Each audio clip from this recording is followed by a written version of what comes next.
Well, here we are just about into the month of July. And although the bass fishing can still be really good in the month of July, it can also start to get very difficult. As a lot of the lakes, the rivers, the ponds that we fish, you start to have a lot of fishing pressure during this time of the year, and it starts to get very hot outside. So all these things take a toll on the bass, and that's why it's really important to just have confidence in a few baits when you go out there fishing. And in this video, I'm actually gonna give you my top 5 lures that I have with me on the front deck of my boat almost no matter where I go in the month of July. So stay tuned, it's gonna be a good one. This video is brought to you by Omnia Fishing. Not only is Omnia a great place to get all of your tackle, but it's really a complete resource to the bass fisherman.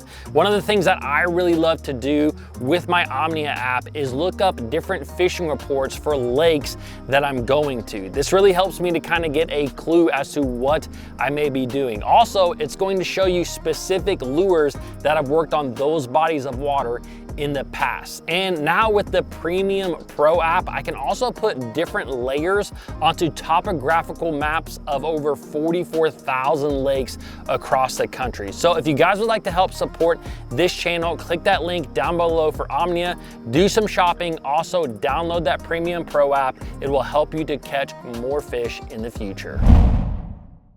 Now, lure number 1 is a topwater popper. Over the course of the last several years, I feel like once we kind of hit July, I will pick up a popper and I'm going to use this bait for the next several months. And one of the biggest reasons that I like this bait, even over other topwater baits, baits like walking baits, is that this really mimics tiny bait fish extremely well. And in the month of July, you will start to see in July, in August, and in September, you will see a ton of really small bait fish on a lot of the lakes that we fish. And with that being said, those bass will eat those really small bait fish, and it can be very difficult to kind of mimic that particular bait fish because they are about a 3/4 inch in size, maybe 1 inch in size. And although poppers are bigger than 1 inch, something that a lot of these poppers have is a little feather on the back. And that feather, guess what? It sits at about 3/4 or 1 inch in length. And so I have seen a lot of days in July where you are using baits like a topwater walking bait, a spook style bait, and you may be able to get fish to come up there and hit that bait, but it seems like my hookup ratio really starts to go down in July. Now, is that gonna be the same no matter where you live in the country? No, you may be able to crush them on a walking bait in July. But I have seen in a lot of different lakes where you just have these fish come up, they'll hit that bait, they'll miss it. And if you have that situation happening, what I have found is that those bass that are hitting your walking bait are feeding on those small bait fish, and it seems like they turn away at the last second, like they don't want a big meal. And what I have found is if you pick up a popper, you can actually catch those same fish that are hitting your walking bait and missing it. Another big reason that I love to fish poppers this time of the year is also because I like to dead stick this bait sometimes. When I cast this bait out, sometimes I'm gonna pop it 2, 3, 4 times, and then I'm just gonna let it sit there for 5, 6, maybe even 10 seconds. And I have found that there are certain nights, especially, you know, if you have calmer days, calmer evenings that you're out there fishing, that bait absolutely just sitting there on the surface, it just seems to drive bass crazy. And they really will come right up to that bait. Sometimes they'll come up there and they'll slurp it, but it seems like after you pause it for 5 or 10 seconds and then you just barely twitch that thing, bam, it'll come up there. Now, on the flip side of things, I've also seen where bass really like a bait moving extremely fast. And I don't think a lot of anglers realize that a popper is a great little bait to work extremely fast. This is one of my favorite techniques, especially if you're fishing around smallmouth or spotted bass, where I'll actually cast this bait out and I will chug it very quickly across the surface where I'm spitting it 2, 3, 4 times, where I'm like, do, pause,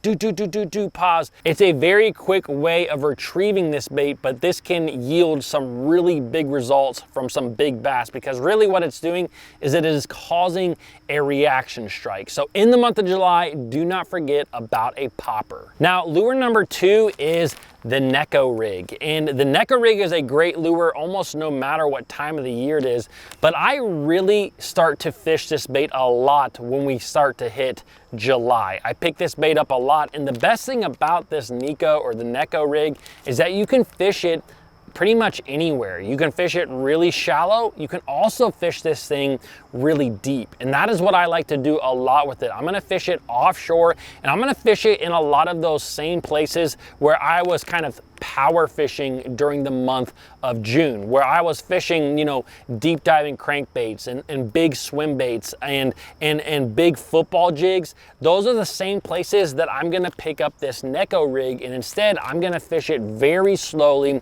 across the bottom. Now there's a wide variety of different soft plastics that you can use with the Neco Rig. My personal favorite is some sort of straight-tailed worm. The one that I've really grown fond over is this MB Fat Finesse worm by Exxon. One of the reasons that I really like this worm is that it's actually made out of a floating material. So it just stands up a little bit more down there on the bottom, and I just feel like it can get me some extra bites because of the action that it has. Now, if you've never fished the Neco Rig, it's pretty easy to set up. Basically, you're gonna take your soft plastic worm and you're gonna shove a nail weight in the top of that worm. I usually like something around that 3/32 ounce, sometimes an 1/8 ounce if I'm wanting to get that bait a little bit deeper. Then I'm gonna place an O-ring on that worm, and then I'm gonna take kind of a J-style hook and just hook it through that O-ring. Now, when you put that hook into your worm, you're gonna wanna make sure that that hook is facing the opposite direction of where your nail weight is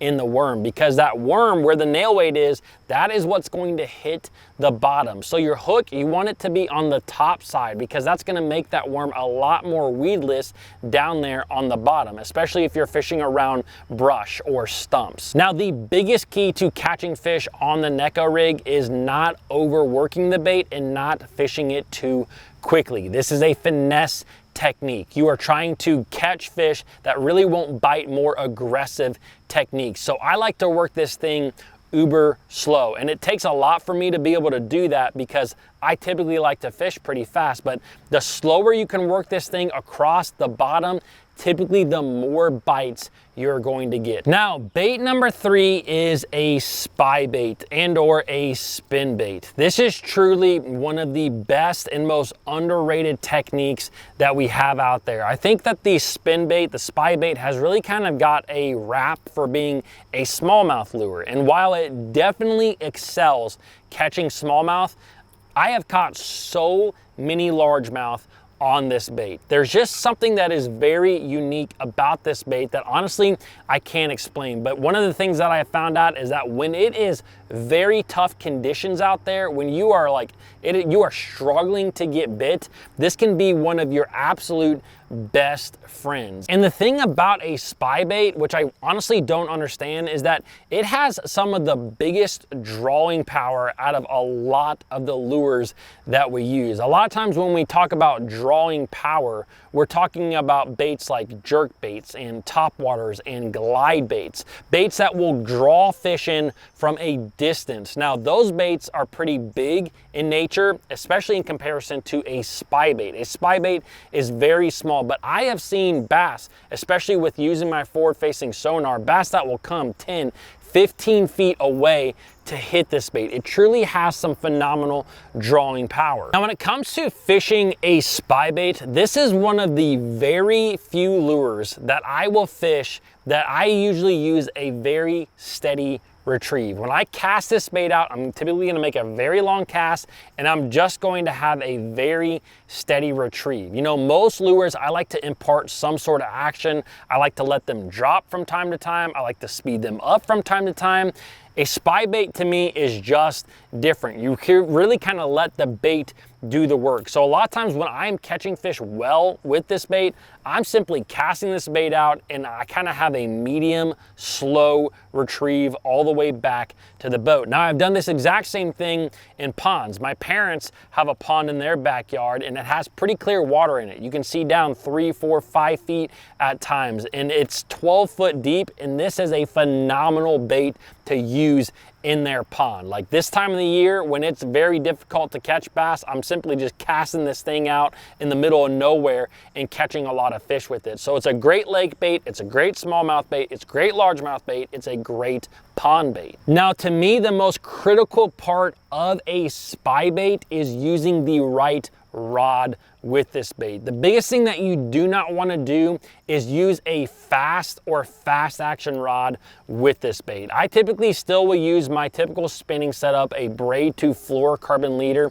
I like 6 or 8 pound fluorocarbon, but you really want a rod that has a parabolic bend to it, something that really bends throughout the rod, because it can be very easy for a bass to throw this bait. And I have found over the years that personally I like a longer rod. I've used a 7-foot 6-inch, more of a parabolic bending rod with this particular bait, and that has worked for me very well. But I've also used shorter rods but have that same action. I've used rods that are 6-foot 6-inch and still have had a lot of success with that. But again, that parabolic action, that moderate, even moderate slow action, that is what you want. That is the most important thing when it comes to fishing a spy bait. Now, lure number 4 is the good old Texas rig. It seems like almost every single month this bait comes up on the top 5, and that's truly because the Texas rig is just a great bait. It is a versatile bait. You can fish it shallow, you can fish it deep,